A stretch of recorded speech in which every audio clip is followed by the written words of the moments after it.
ہوتا ہے کہ ہم نے اس کو زندہ کیا اور اس میں سے اناج اگایا، پھر یہ اس میں سے کھاتی ہیں، اور اس میں کھجوروں اور انگوروں کے باغ پیدا کیے اور اس میں چشمے جاری کر دیے تاکہ یہ ان کے پھل کھائیں، اور ان کے ہاتھوں نے تو ان کو نہیں بنایا،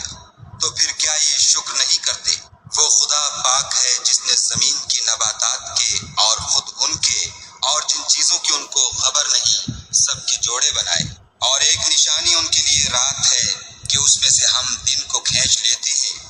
تو اس وقت ان پر اندھیرا چھا جاتا ہے اور سورج اپنے مقرر راستے پر چلتا رہتا ہے۔ یہ خدائے غالب اور دانا کا مقرر کیا ہوا اندازہ ہے، اور چاند کی بھی ہم نے منزلیں مقرر کر دی،